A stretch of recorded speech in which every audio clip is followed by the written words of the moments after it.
Hi, I'm Rex Black, President of RBCS. Welcome to the RBCS YouTube channel. Hey, I hope you enjoy all these free resources that are available here. And do us one favor. We need to keep the lights on and we need your help to do that. So, when you need testing and quality related services, training, consulting, expert services, you name it, let us be one of the bidders on that next job. We don't expect to get all of your business, but we'd like to get a chance. Thanks and enjoy the shows.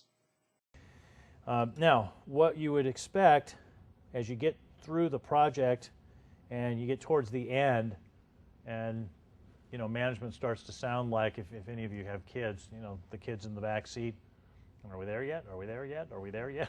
Right? Are we done yet? Can we ship yet? Can we ship yet? Can we ship yet? Right? Well, what you can do is you say, all right, here's the red list. Here's the black list. If you're cool with these two lists, ship it, right?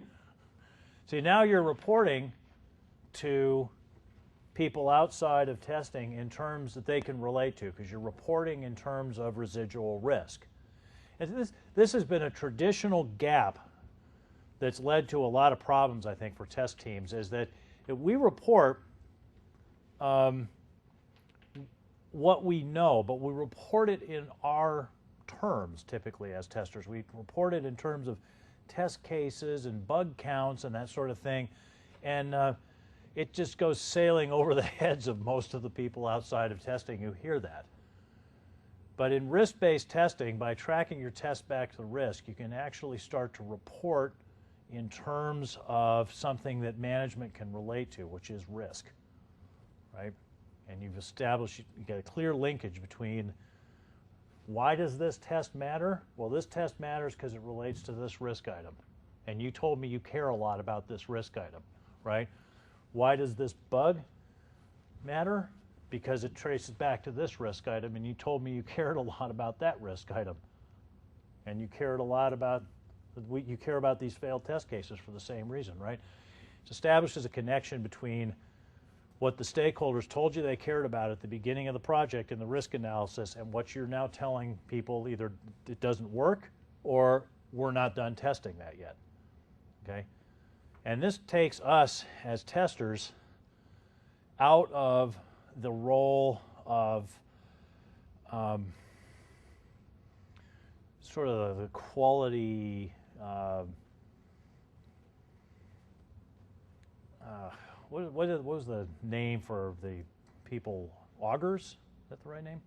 People who like read the sheep entrails, and that was at least what the Greeks did. The Greeks, before they would have a battle or do much of anything, they'd do sacrifice, and there was always this kind of trying to do augury, prediction of the future, based on, they disembowel this poor innocent sheep, and it's like, oh, well, this pile of sheep entrails tells me that this is going to happen or that's going to happen. Every now and then that didn't turn out that way, right? And you can imagine what happened to the soothsayers. You were wrong, right?